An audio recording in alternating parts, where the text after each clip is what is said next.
በጣም ደስ የሚል በዓል ነው። ሁሉም ሰው ነው የሚያምረው፣ ሁሉም ሴት ነው የሚያምረው። ህዝቡ በጣም ጥሩ ነው። ከመጣን ጀምሮ በጣም የተንከባከቡን ነበርና በጣም ነው ደስ የሚለው። በጣም ደስተኛ ነኝ እዚህ በመሆኔ። ከጠበቅኩት በላይ ነው።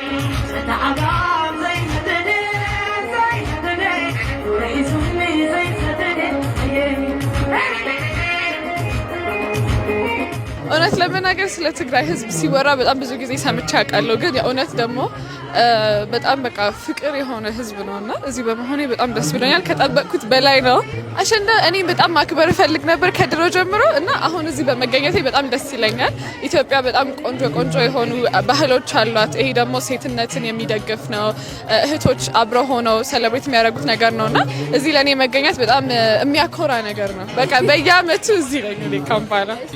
አሸንዳ እንግዲህ የሴቶች በዓል ነው። ሴቶችን አፕሊፍት ማድረግ ይሄ ደግሞ የኔ ስራ ነው ቤዚክሊ እና በጣም ደስ ብሎኛል። ይሄ ሁሉ ሴቶች ተሰብስበው አብረው ማክበር እንደቻሉ ሳይ እና በጣም ነው ፍቅራችሁ የሚያስቀናው። በጣም ነው ሰው ወዳድነታችሁ፣ ሰው አክባሪነታችሁ በጣም ነው የሚያስቀናው እና እዚህ በመሆኔ በጣም ደስ ብሎኛል። ደግሜ ነው የምመጣው ካምፓላ።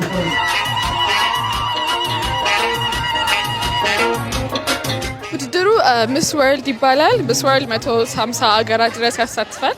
እኔ በነበርኩበት በ2025 ውድድር ደግሞ ወደ 109 ሀገር ነበር የነበረው። ከ109 ሀገር ሁለተኛ ነበር የወጣሁት ሚስ ወርልድ አፍሪካ ሆኜ።